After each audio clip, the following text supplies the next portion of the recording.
Awareness, the final frontier. These are the explorations of Jonathan Robinson and Brian Tom O'Connor. Their continuing mission, to discover fresh new paths to the mystery within, to seek out new joys and new methods of awakening, to boldly go into the heart of expanded consciousness. This is Awareness Explorers.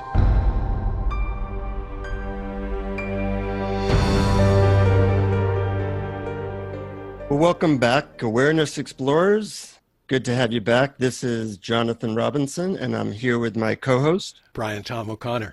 And even better than him and I being here, we have a guest explorer, a personal friend, and someone that I'll tell you about. Her name is Lynn Marie Lumiere. And in case you don't know her, let me give you a little bit of background. Lynn Marie is a seasoned psychotherapist with a focus on transforming issues at their source through dissolving the belief in separation that creates and sustains them. She is dedicated to awakening consciousness and meeting life's challenges as doorways to greater freedom. Her work is sourced in over 40 years of dedicated spiritual and psychological exploration, as well as almost 30 years of marriage and practicing psychotherapy. She is the author of Awakened Relating, a guide to embodying undivided love in intimate relationships. And I first came across Lynn Marie through her book that she co-authored called The Awakening West. And I'm also happy to say that her and her husband are friends who now live in the same city as me. And it's great to have you on Awareness Explorers, Lynn. Oh, it's good to be here. Thank you for inviting me. Our pleasure. There's so many questions, Brian and I want to ask you about your Awakened Relating.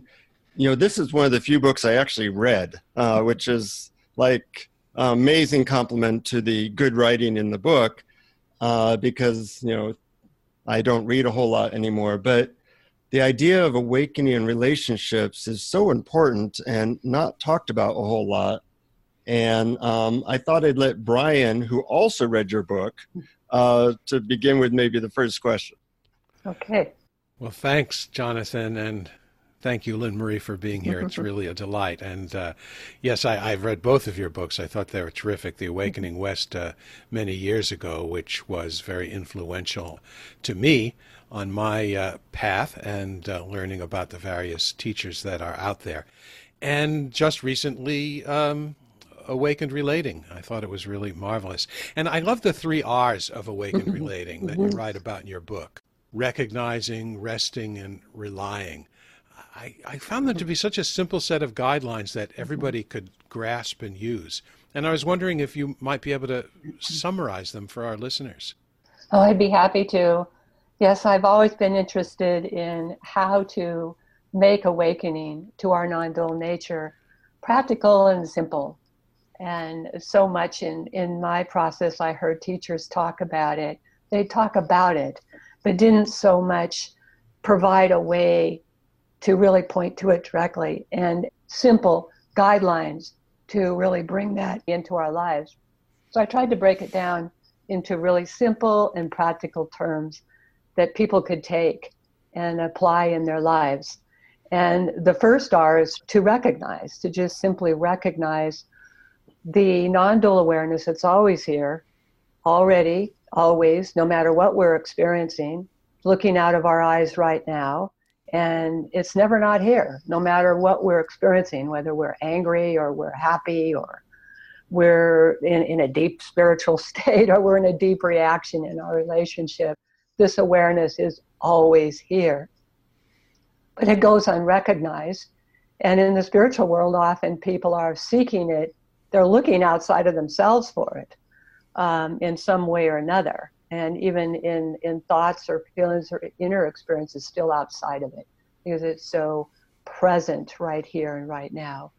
So recognizing that, becoming aware of that is the first step. And that's an essential requirement for awakened relating.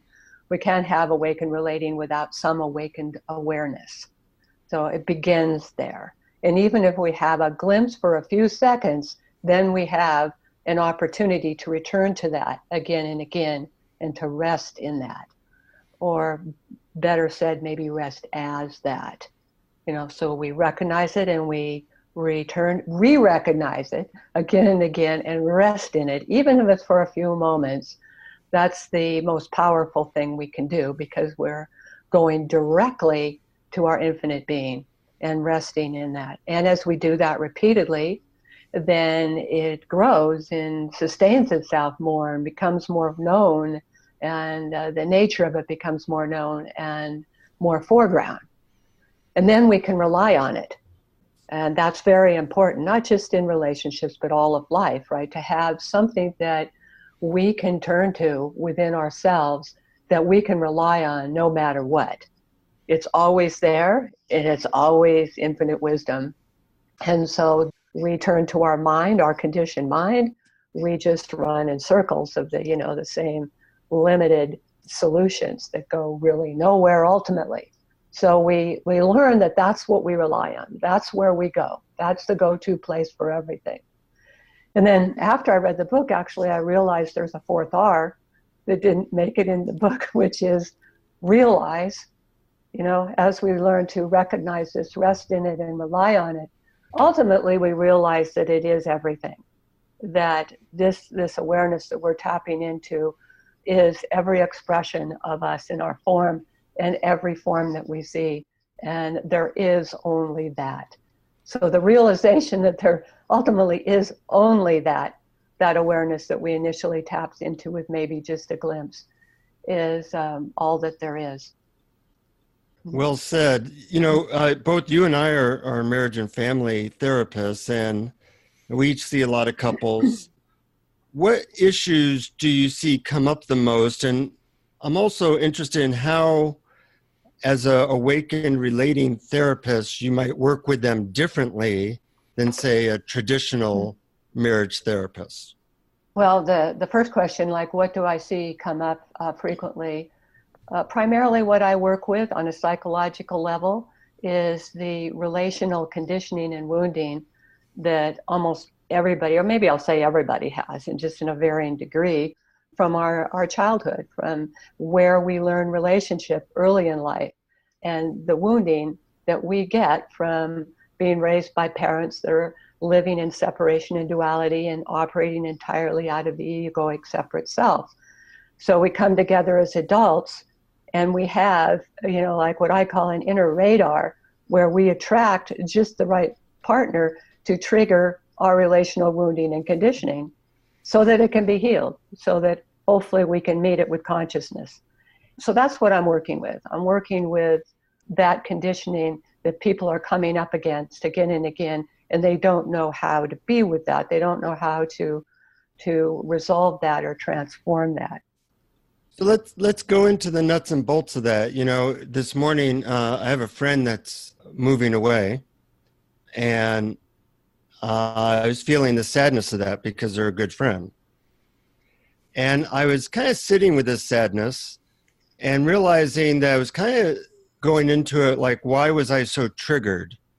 And you could say it's because, when I was 3, my mom wasn't there for me, or, whatever it was. So in my experience, I was just trying to be with it and allow it to be as it is, which is damn difficult to do sometimes. Sure. But is that the kind of thing that you encourage your clients to do, or how would you?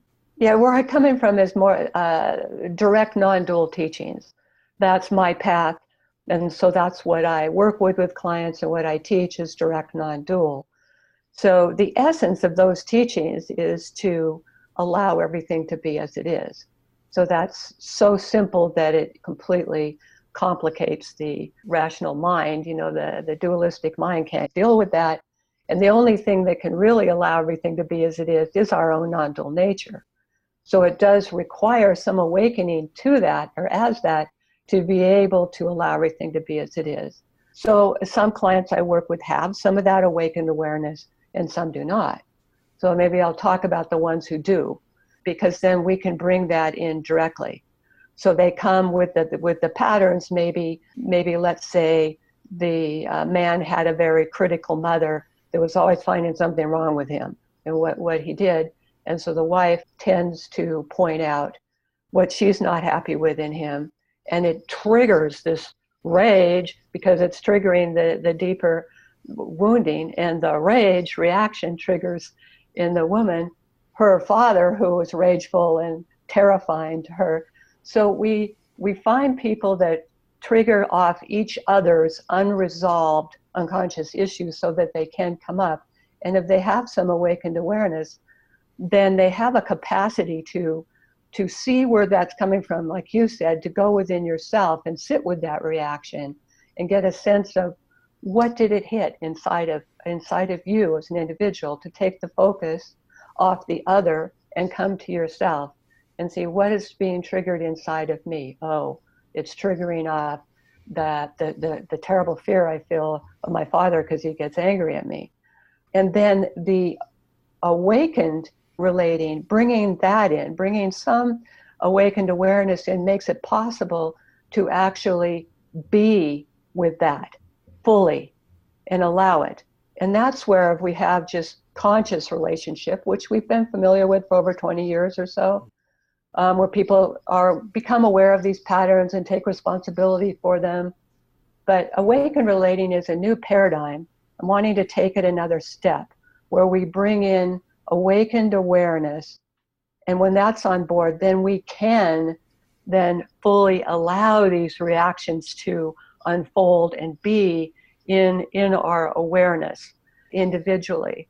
And then it frees that up and in us individually then changes the relational dynamic. It gives us the capacity to do that. You know, the hard part of that for me is when I try to be with it or allow it, often I'm coming from the motivation of if I be with it and allow it, it'll get rid of it. Yes, that's the trickiest thing, isn't it? I mean, that's one of the hardest parts of allow everything to be as it is. It's like, okay, I'll do that and then I'll get rid of it, right? Yeah. And as long as there's even a little teeny grain of sand of that in there, then we're not fully meeting our humanness with our infinite nature. We're still keeping it a sliver apart in a duality. So ultimately it comes down to we're not trying to get rid of anything. We are fully allowing it. And as I said, the separate self can't do that. You know, the separate spiritual self might come in and say, I'm going to do that. But it can't, because all it is a defense structure against that. You know, so it requires awakening to our deeper nature and resting in that, and that can allow. What is the separate self, actually? I mean, when I think of the separate self, I think it's my body, or do you mean the ego? And how is the seeing through of, this is actually two questions. How do you define the separate self? And how does seeing through the illusion of the separate self increase intimacy and harmony in couples? Well, how do I define it? It's this kind of a conglomeration of a body. We have a body, right? And it appears to be separate from your body. And we have a ego defense structure that we need to function in the world that seeks pleasure, avoids pain, and so on. And we have a character structure, you know, that each of us have an individual character personality structure that we operate out of in the world. And all of that together, and the thoughts and feelings and sensations that arise from that, we take to be a self. And it is, in some ways, it is a functioning self identity, but there's no individual entity there. There's nothing there that's independent of the non-dual whole, the field of non-dual awareness. It's just an expression of that coming forth that appears to be a separate entity, but is not. Yeah, so it's kind of, there is a self and there isn't a self, and this is the trouble with non-dual truth. It's always paradoxical, and it's both and neither, and why it's difficult for our mind to understand. Sure, and it's tough for language too, because the whole purpose of language is to make distinctions between things. So it's almost impossible to use to describe a state of absolutely no distinction. In other words, everything is all made of the same basic energy. Yes. And then what was the second part of your question again? Well, so so I assume that parts of the separate self that you described are actually illusory. In other words, the personality or the ego isn't really an actual thing. It's more like an activity. And Yes. so the question was, how does seeing through that illusory nature of it help in creating harmony or mutual understanding in couples? How does it help? It's like enormously. In fact, that's the only way we can come into any true harmony in relationship. We're not going to find that with two apparent separate egos or believing themselves to be that, trying to connect and trying to come to harmony. It's just not going to happen.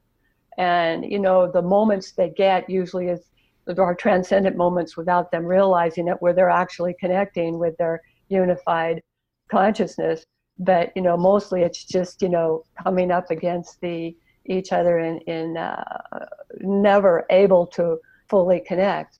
So we need to see through that, to see that we have this structure, we have this character structure, egoic defense structure and body. Certainly we have that. Not to deny it doesn't exist, it's illusion. Well, yes and no, you know, it's here, but it's not all of what we are. And so awaken relating, I mean, we can even take it out of the big spiritual realms and just say we're working with the wholeness of ourselves.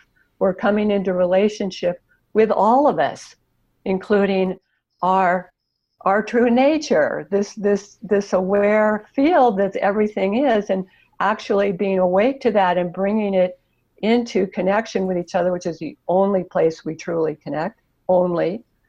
And so we're working with the wholeness of ourselves. Otherwise, we are always going to be very limited and conflicted in relationship, and we won't be able to experience a continuous flow of harmony. Yeah, I love that idea of working with the wholeness of ourselves so that it includes not only ourselves, but all that is, but also the parts of ourselves that we don't like, our unwanted emotions, our anxieties, our so-called flaws, and those of our partners.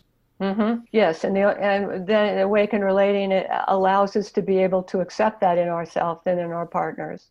Otherwise, we're continually trying to change or fix them or ourselves, you know, or manipulate the reality to make it work better instead of just relaxing completely into what is, which we can do from the vantage point of our true self. We can see the operations of the human flawed self, and it's okay because we know that's not all of who we are. We're not completely identified with it. So we can allow it in ourselves and in our partner. Mm-hmm. Now, some of the couples that come to see you, I assume that one or both partners don't have a good experiential understanding of their nature as awareness. So what do you do with those people? Is there some favorite way you have of trying to get them to have some experience of that? Or how do you work with them? It depends on the development and capacity of the person, which I just need to use my intuitive sense the best I can to assess the readiness of that person. And sometimes, you know, you never know. I've seen people that feel like, well, they're a million miles away from that. And then lo and behold, I point the little pointing and they're right there, you know, really willing and able to connect with it. So in some way or another, I'm always trying to point to that and assess, you know, meet them where they're at and see how I can open up their consciousness to whatever the next step is, because I know that that is the deepest solution. That's where we need to go.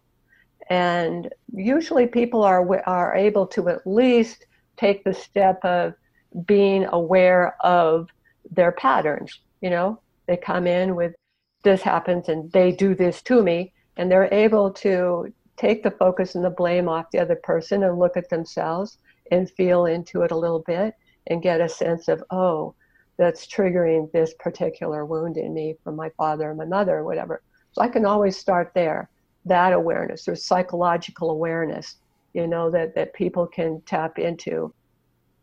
Can you give an example maybe in terms of a client that you've worked with, or even in your own life.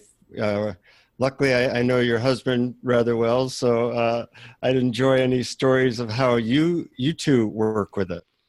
Okay, I can go there because we do always work with it, and when we come up against places in ourself, which is less often, but still happens, where something in one of or both one of us will be triggered. They will say something that then triggers a deep reactivity, and we know that that reactivity means that something's being tapped into inside of us. And always the reactivity of one causes the reactivity in the other, and often, both are reactive, and when that happens, it requires maybe a separating and being quiet and feeling into it, or sometimes the reaction's just in one, and the other one is able to stay more quiet and connected. But basically, we go to ourselves. We go to ourselves, and we feel into what happened there, and we be with it. I like to think of it in really strong reactions. It's like burning in the awareness, it's just resting in that field and allowing it in the body. To me, that's the first step, is to come out of the head and the story about them and they did this and la la la in the head, and drop down in the body on the level of sensation and be with that. Then it becomes just a movement of sensation and energy in the body that is being allowed in that greater field. And I find in working with people, there's so many people who maybe they're aware of awareness, but they keep it separate from these emotional, psychological triggers that go off. They've got their awareness over here, they do when they meditate, and then they have the reactions that go off, and they somehow don't come together. So I'm surprised how many people like that. I say, well, how about we be with it? They're both and together simultaneously, connect with that awareness and then allow this. And it never ceases to amaze me how the alchemical magic that happens when we bring those two together. And the awareness is able to allow that reaction to unfold in the body, and how it just transforms on its own. Sometimes quickly, sometimes it takes time, and if needed, an insight will come about it, but it's always transformative and so magical, yet so simple and so powerful at the same time. Yeah, the other day I was sitting with something that was very uncomfortable, and I just said, I'm going to spend an hour and just sit with this. That was my meditation. Mm-hmm. And it was a very difficult feeling for me. And because I was really allowing it, it totally transformed. And it transformed into this incredibly intense state of love. And so it ended up being one of the more powerful meditations I've had in a long time, because I kind of created the context like, no, this is my meditation. I'm not waiting to get done with this. This is what I want to completely allow and relax into. And that seemed to allow it to transform more completely into this really wild experience. Yeah, that's a really perfect example of awakened relating within yourself. And mostly it is within ourselves. And then we transform that within ourselves. It transforms our relating with others. But that's a perfect example of that if we really allow it, that becomes the meditation too. And then we include the awakened awareness, that's important, and allow it to transform this uncomfortable intensity. It's almost like the deeper the issue is, like you said, it's an extremely difficult thing to sit with. Those kind of things open up into even bigger love. They open up into the biggest love. And then we see that the very thing that we're trying to avoid or get rid of, or that's so difficult, when it opens up, lo and behold, it is love. It is that greater awareness, which the essence of which is love. Amazing, right? That everything's made of that, and that kind of just being with it allows for that alchemical transformation of it actually unfolding into its nature. And then we have more love. So it's very exciting. It's a very exciting discovery for me and to offer through my book, because this really is what is going to make it possible to transform our world and our relationships and ourselves. I couldn't agree with you more. I think love is so key, and everything that you talked about, and also that meditation that you described, Jonathan. Because one thing I've discovered over the years, and I was delighted to see you talk about this in your book, is that even our most painful emotions, our fears, anxieties, flaws, and wounds, are really split off parts of us that were born in the attempt to protect us from early trauma. And so they're actually love in disguise. And I think you even have a phrase in your book, love masquerading as flaws. And it's great to hope that seeing this can help to heal them. Oh, absolutely. In fact, that is what heals them. That is exactly what heals them. Right. And it's kind of a radical thing to say as a psychotherapist, but getting in there and constantly trying to change or fix and manipulate these things only keeps them going. It's not going to heal or transform them. So basically all of psychotherapy is based in a kind of untruth, that's not what's going to do anything more than some kind of temporary or limited alleviation of these things. If we want true transformation in the way that Jonathan just described, then we need some awakened awareness. Yeah. One of the topics that comes up a lot in therapy is around sexuality. And I'm wondering how this approach can change how couples relate to sexuality.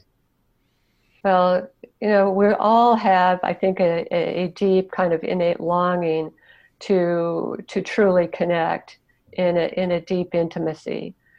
Human beings, no matter how enlightened we are, we enjoy intimacy, closeness, relational connection and touch. And without some awakened consciousness, the closest we can come to this unity on a physical level is sexuality. And people try to connect on a intellectual or psychological level by having common interests or beliefs, but none of that really truly connects us.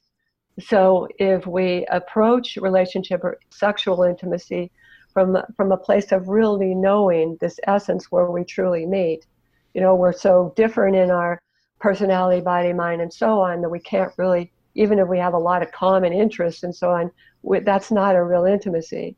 It's that we can connect in the place where we truly are the same and one being, and then move into sexual contact from there, being in the deep, still presence together. What I call awakened sexuality is a slowing everything way down and moving from that presence, even allowing the movement to come from there, even if it's just little bits of movement. And it doesn't have a goal. It's not trying to get somewhere, like into pleasure or orgasm. It's just here. And it's allowing that to move from a whole different place while staying with that essence together. And if you move away from that, then you come back to that. And it becomes a meditation. And the pleasure or whatever is going to unfold, it comes on its own. You're allowing it to be the expression that it naturally is of love and unity.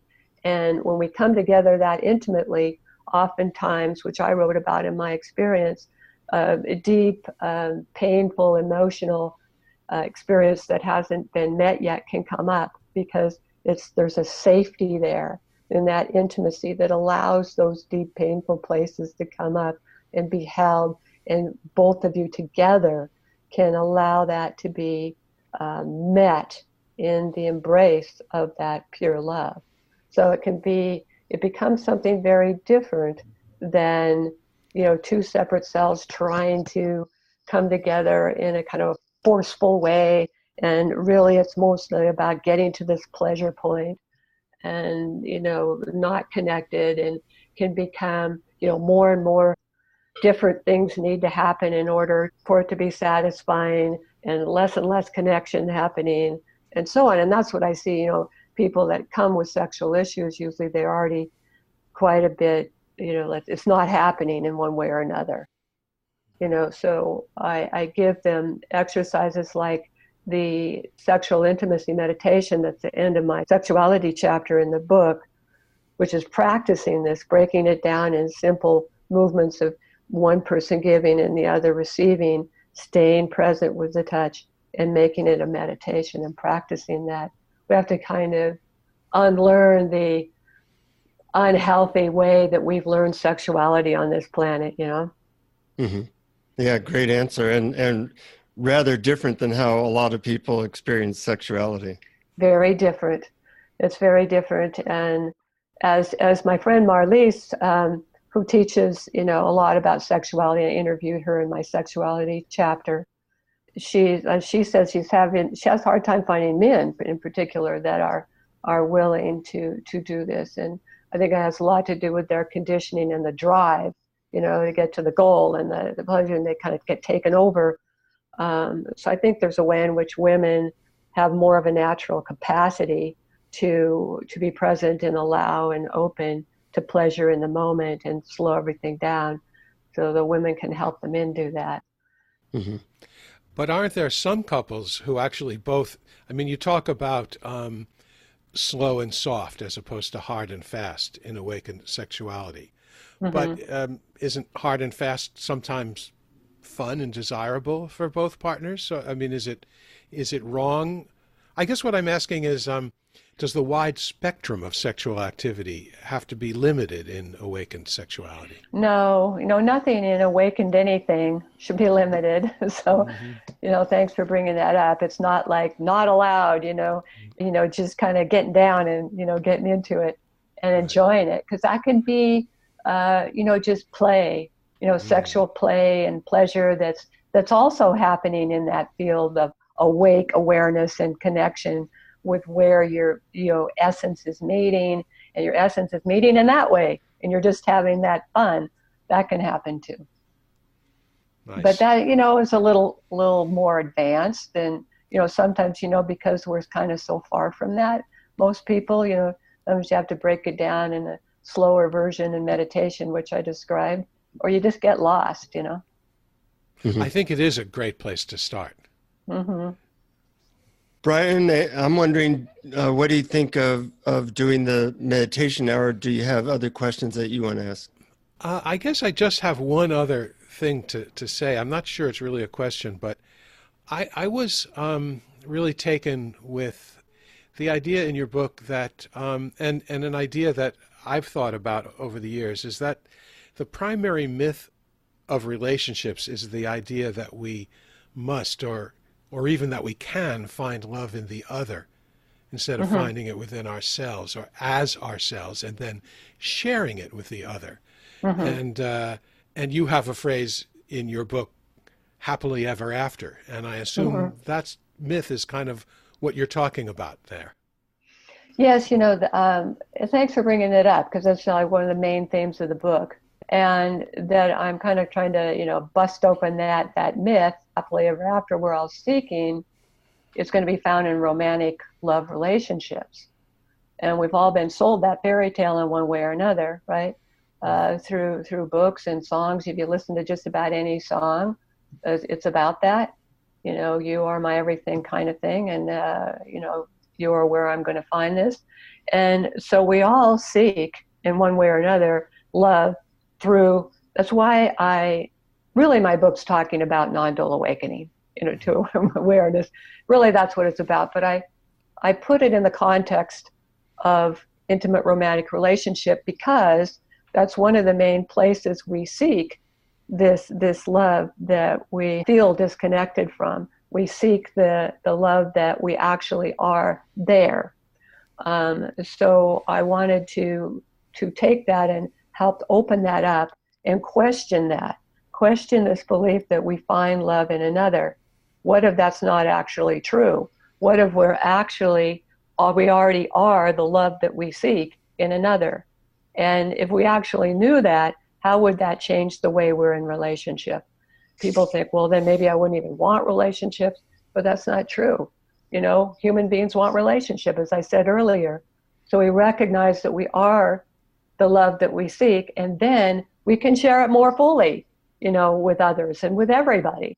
So I think it's a very important belief or myth to question that it kind of goes unquestioned. It's just understood, and our collective consciousness just agrees, our collective unconscious just agrees that, we seek love in another, but it's not actually true.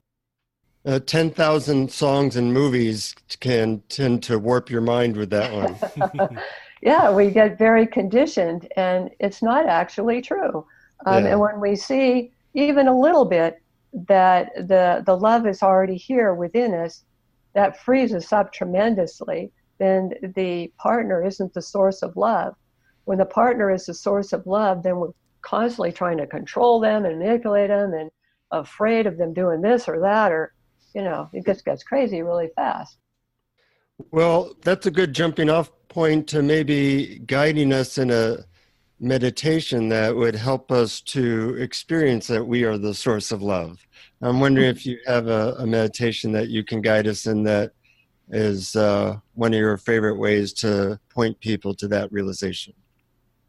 The truth is that there's no method, and there's really only one solution, which is to recognize our non-dual nature and rest in that. So, the most important thing to awakened relating or awakened living at all is to recognize the source of love. And the source of love could also be called what we've been calling awareness. And sometimes it's easiest to recognize awareness and get to know that than it is to recognize the love that's always here, because we don't always initially experience it as love. We might experience it initially as a peaceful, quiet feeling, a silence or a stillness. And as we get to know it more deeply, we see its loving nature, its unconditionally allowing nature. So oftentimes that comes with deepening into it. So maybe I could start with just a basic pointing out of awareness itself. And that's something that was done for centuries ago in the Tibetan Buddhist non-dual teachings, which are called Dzogchen, which I've been influenced by in my process. And they call it pointing out instructions, just pointing out to naked awareness, pure non-dual awareness that's always here. And the initial awakening is actually immediately available. We make enlightenment or spiritual awakening, and it's something that is out of reach, It's like some pie in the sky thing that we're not really accessible to me. But the initial recognition of this awareness is very accessible. The embodiment of that and the stabilization of that, the realization of that, is often a committed process over time. But what I'd like to point to, if I just could do one thing experientially, it would be the recognition, the first R of awakened relating, and be able to help people see what's already here. Sounds good. And so it's we can start by just relaxing and quieting down, because those who are listening have been, listening, hopefully not entirely with the mind. I forgot to say that, these discussions can't be really understood by the dualistic mind. So it's really about relaxing that and just receiving. So taking some time to relax out of the mind and focus in the body on the breath. Because the breath is always here. And good to notice where the breath is. If it's higher up in the chest, dropping it down to the belly area, the diaphragm.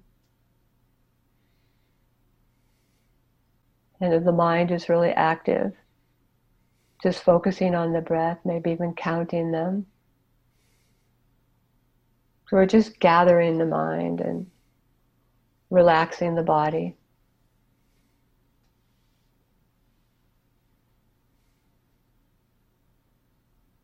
Noticing the exhale and the kind of pause at the end of the exhale where there's a quiet.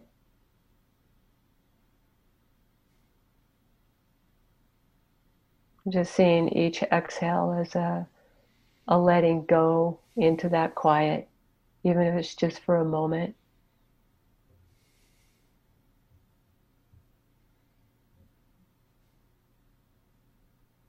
So this isn't a doing, it's a non-doing, it's a relaxation, a letting go. The letting go below the mind that we're mostly focused on most of the time. And sensing a deeper quiet in our body.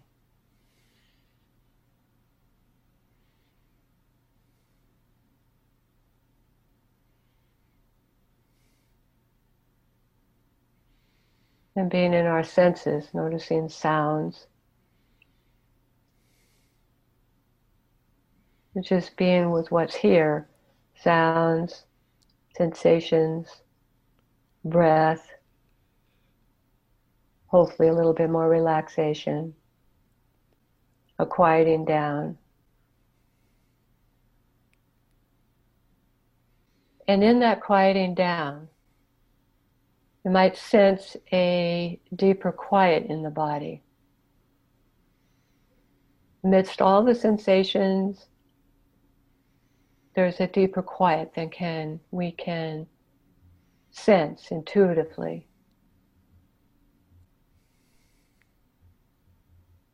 And in sensing that quiet, can also notice what's in a pause of the thoughts. And it's always possible to pause the thoughts for a few seconds. We could all do that if our life depended on it. You just say, pause the thoughts for a few seconds.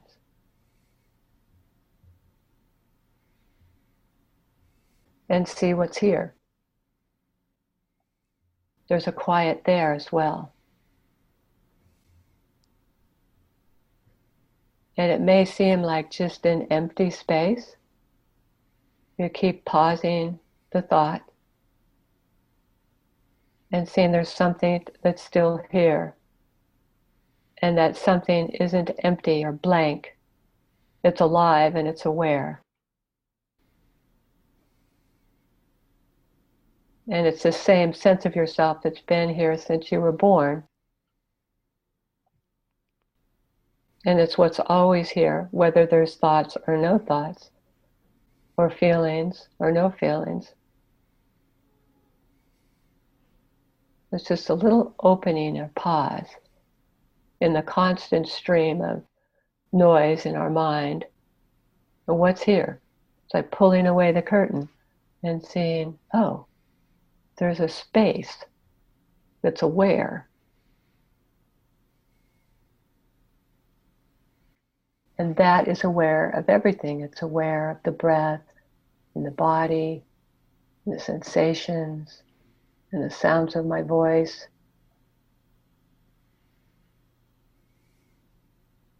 And then it's becoming not just aware of what we are aware of, but the awareness itself. Just simply seeing that you're aware. That you wouldn't know anything right now without that awareness.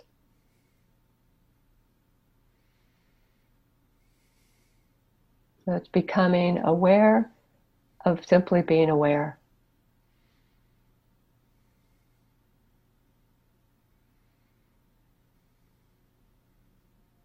And continuing to go back to the pause.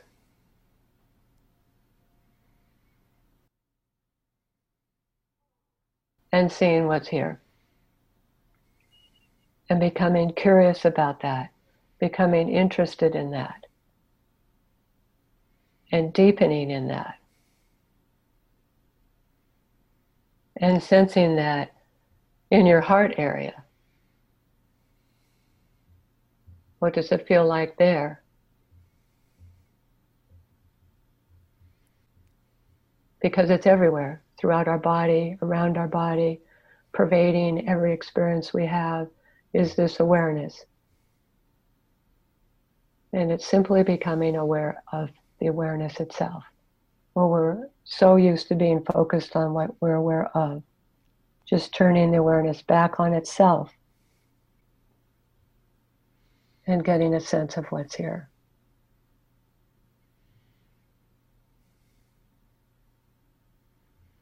Becoming more interested in that than all the noise in the head.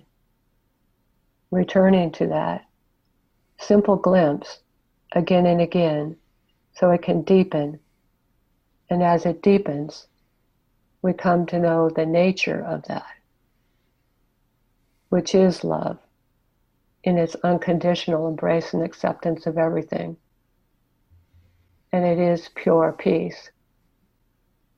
And it is infinite wisdom. Just right here, looking out of our eyes all the time while we're looking outside of that for something, for love, for peace, for solutions, when it's resting back down or in or as what is always and already here. Relaxation into what is already and always right here, aware of everything. This is a doorway into our true nature and the source of love itself. And some people might know that very deeply already. Some people it may be the first glimpse. It doesn't matter, wherever we are, this is what to devote ourselves to. The getting to know this more and more deeply. So we can rely on this no matter what life brings us.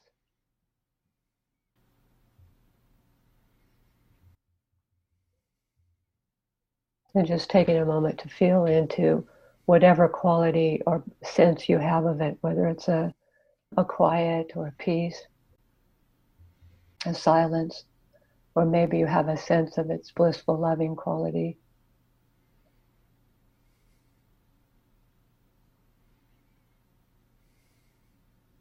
And just being that for a little bit.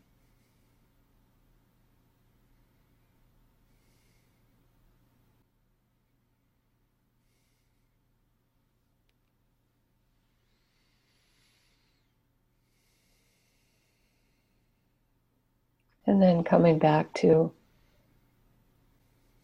just attending to this podcast and noticing that that is here now too. If you've opened your eyes and you're then focused here, it's always here. It's just noticing what's always here. It's very, very simple. In fact, so simple that we miss it. It's hidden in plain sight.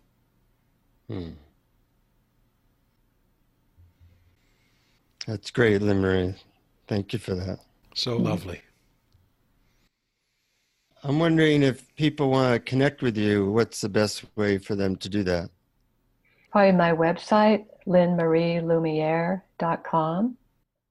Okay. And that will have contact information and links to buy the book.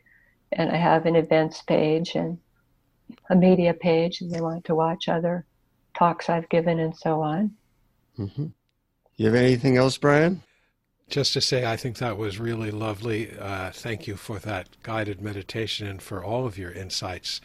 I think it's so valuable to our listeners, all of whom are in a relationship or want to be in a relationship or don't want to be in a relationship or just interacting with other people outside of romantic or spousal relationships, because all of life is a relationship, even though all is one. That's right. We're all in relationship with, as I say in my book, our other selves. And and we're always in relationship with ourselves, so it's all about relationship at all times. My favorite Ram Dass quote is, there's only one of us in drag. Lots of drags. Yeah. Well, thank you very much. Yeah. You're welcome. Thanks for having me.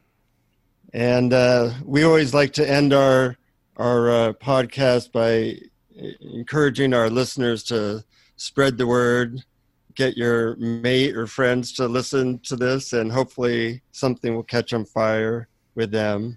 And of course, always keep exploring. Keep exploring. Thank you for listening to Awareness Explorers. To learn more, you can check out our website at awarenessexplorers.com. Please subscribe to our podcast on iTunes, Google Play, or your favorite podcast app. And we'd love it if you would post a review. And please share our link on Facebook and with family and friends, because knowing yourself as awareness is the greatest gift you can give yourself or someone you love.